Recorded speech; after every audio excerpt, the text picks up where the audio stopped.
Queridos, graça e paz, mais uma vez, continuando o nosso assunto, eu parei na última semana, sobre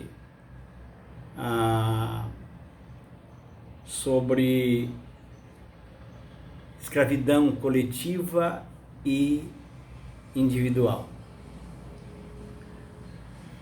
A escravidão espiritual pode acontecer de duas formas: coletiva e individualmente. A escravidão individual é mais comum, se percebe com mais facilidade, pode ser percebida com mais facilidade. Para compreender a escravidão coletiva, é necessário um pouco mais de experiência para detectá-la. Há grupos de pessoas, cidades, famílias, países e culturas dominados por espíritos malignos. Específico, né? É um tipo específico de espíritos que trabalham nessas áreas que são determinadas. No livro de Daniel, observamos o seguinte exemplo, um texto que eu quero ler aqui. Ele diz o seguinte: mas o espírito do reino da Pérsia me resistiu por 21 dias, porém Miguel, um dos primeiros príncipes, veio para ajudar-me e eu obtive vitória sobre os reis da Pérsia. Daniel capítulo 10 e verso 13. Da mesma forma, o livro de Marcos, ele nos traz uma amostra que testifica, que confirma essa ideia. E gostaria também de ler esse texto. Diz o texto: e rogou-lhes encarecidamente que não o mandasse para fora do país. Notou? Rogou-lhes que não mandasse para fora do país. Marcos 5 e verso 10. O texto mencionado, ou melhor, os textos mencionados, falam de principados que dominam nações, que muitas vezes as pessoas nem têm ideia sobre isso. Os demônios têm capacidade de dominar bairros, regiões, e até mesmo a política pode ser influenciada por espíritos malignos. Obviamente que isso só acontece se houver legalidade dada a esses espíritos, né? Isso é muito evidente. Pois bem, infelizmente, há diversas igrejas dominadas por esses seres malignos. Isso parece uma contradição, mas não é. Quem trabalha com a área de libertação sabe que isso é uma realidade. Imagine uma denominação na qual os membros vivem em pecado, que não são devidamente tratados. Imagine ainda uma igreja que foi fundada através de iniquidades, brigas, escândalos, divisões, rebeldia, e muitas vezes rebeldias intermináveis, né? contra os seus ministros do Evangelho, certamente essa igreja está sob domínio de espíritos malignos, uma vez que o que está feito ou que está sendo realizado não é por meio do poder do Espírito Santo, mas de influência carnal, e uma vez que tem influência carnal, abre-se porta para espíritos malignos trabalharem também. Então, isso explica porque tantos escândalos, divisões e até fechamentos das portas de muitos trabalhos que são abertos acabam acontecendo. E muitas vezes nós achamos que foi uma coincidência, nem sempre é.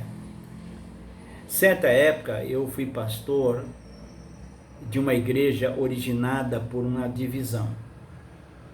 Só eu descobri a verdade acerca de um ano depois que eu era pastor daquela comunidade. Isso só veio a meu conhecimento um ano depois. As pessoas ali diziam que o motivo da saída era a aceitação de renovação espiritual, ou seja, as pessoas eram tradicionais e não aceitavam a renovação. A igreja anterior que eu estou mencionando era uma igreja totalmente histórica, no sentido tradicional de não crer nos dons da forma como nós cremos. Portanto,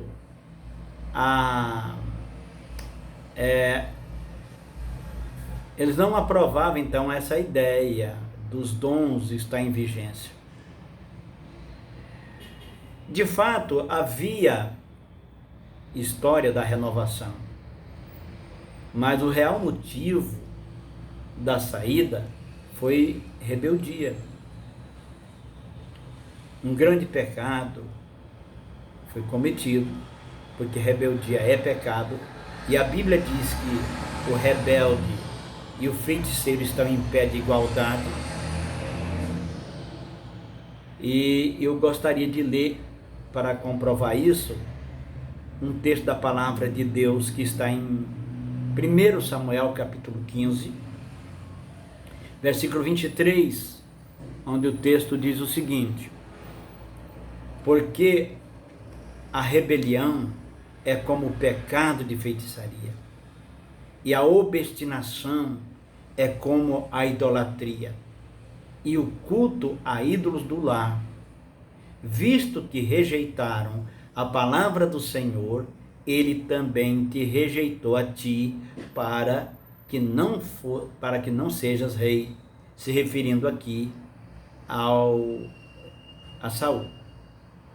Mas o que consta aqui, que é importante, é entender que o pecado de rebelião e o pecado de feitiçaria são exatamente iguais para Deus. Se a pessoa não é feiticeiro, mas é rebelde, está em pé de igualdade esses pecados. Isso é muito interessante que a gente possa entender isso. Quando eu soube da verdade a respeito daquele assunto, disse aos irmãos que a igreja estava debaixo de maldição e que eu não queria ser pastor de uma igreja amaldiçoada, porque começou de maneira errada. Então convocamos todos os membros para um concerto, para confissão de pecado. Na época, o pastor da igreja tradicional já era um outro pastor, não era o mesmo da época da rebelião, mas o antigo pastor ainda morava na cidade. Então nós marcamos um dia, marcamos para ir lá e fechamos a nossa igreja e fomos todos lá para a igreja mencionada para realizar um culto de concerto com Deus, e os irmãos ali todos reunidos tanto os nossos da época como os deles, para realizar um culto de concerto a Deus. Apesar de eu não estar presente na época quando aconteceu o fato, o problema eu identifiquei que ele existia, eu não estava na época, me identifiquei com os irmãos, porque na época eu era o pastor da igreja, então me identifiquei com os irmãos também, né? E junto com aqueles irmãos pedimos perdão, nós fomos perdoados, nos abraçamos e fechamos a porta da maldição que estava aberta por causa da rebelião. Observe o texto que eu vou ler agora, Hebreus capítulo 2 e verso 12. Ele diz assim: ai daquele que edifica a cidade com sangue e a fundamenta com iniquidade. Olha que coisa interessante. Se o povo, querido, estiver debaixo de maldição, até o prédio se torna amaldiçoado também. Se você congrega em uma igreja e não concorda com o seu pastor, saia sem criar problema, sem falar mal dos irmãos ou do pastor, e não leve ninguém consigo, não faça a cabeça dos outros para sair junto com você. Isso é rebelião, né? O contrário disso, desse tipo de atitude, é maldição. Isso traz maldição. A bênção, quando você sai debaixo da obediência, você recebe bênção, mas se você sai debaixo de rebelião, você atrai maldição sobre sua vida. Isso é fato, né? E um outro texto que eu gostaria de ler é o capítulo 2 de Apocalipse, verso 13. Conheço o lugar em que habitas, onde está o trono de Satanás. Interessante que esse texto está se referindo a uma carta de Apocalipse, e a Bíblia está, e essa carta ela foi escrita para uma igreja. Mas nota que apesar de ser endereçada a uma igreja, está dizendo aqui que Deus conhece o lugar em que habita eles, que naquele lugar era o trono de Satanás. Estranho, né? Quando se refere a uma igreja, não é? Você pode confirmar aí na sua Bíblia, Apocalipse 2 e 13. Pois bem, queridos, será que o mesmo está acontecendo com as igrejas atuais? Uma pergunta para a gente refletir um pouco. A verdade é que o pecado contamina a igreja. A igreja tem que deixar de pecar. Nós temos que abandonar o pecado, porque já viemos do mundo pecaminoso. Um exemplo disso é o caso de Acã, que você já deve ter lido. Está em Josué capítulo 7, verso 1. Olha que interessante, observe o texto. Prevaricaram os filhos de Israel nas coisas condenadas, porque Acã, filho de Carmi, filho de Zabedi, filho de Zera, da tribo de Judá, tomou das coisas condenadas, a ira do Senhor se acendeu contra os filhos de Israel. Veja que ele está transgredindo uma ordem de Deus e tornou o arraial maldito. Foi aberta uma porta de maldição por causa da rebelião dele. Então Acã pecou e o seu pecado atrapalhou todo o povo de Deus. Deus disse que eles não teriam vitória enquanto não tirasse o pecado do meio deles. E é isso que nós lemos no texto a seguir. Vamos ver Josué 7 e verso 12. Olha como diz o texto.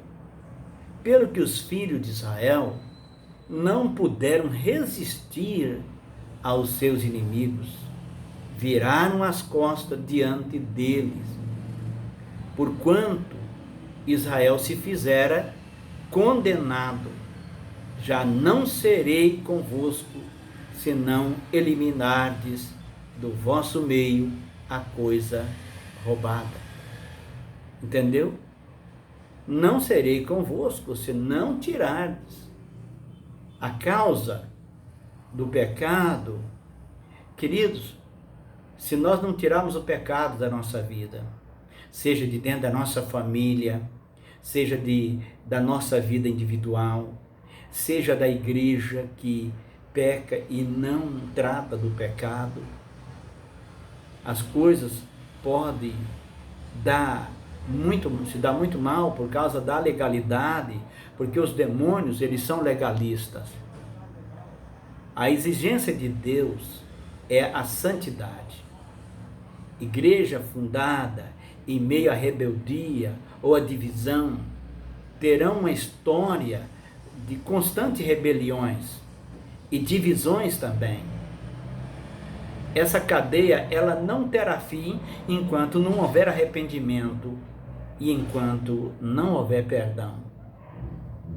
O pior de tudo é que todos os que fazem parte de uma igreja nessas condições ficam à mercê de domínio satânico. A única saída é o arrependimento. É se converter, largar o pecado, não é?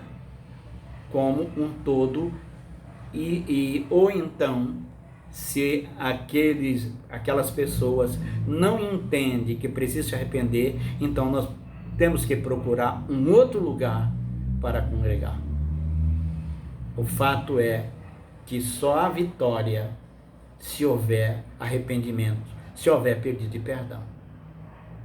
Queridos, eu quero encerrar aqui porque o nosso vídeo está ficando um pouco longo.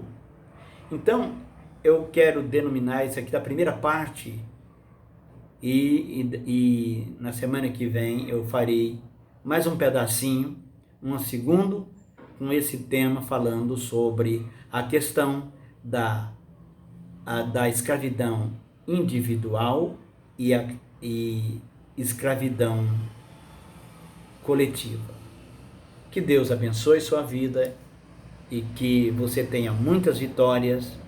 Releia esses versículos e medite sobre eles. Deus o abençoe na autoridade do nome de Jesus.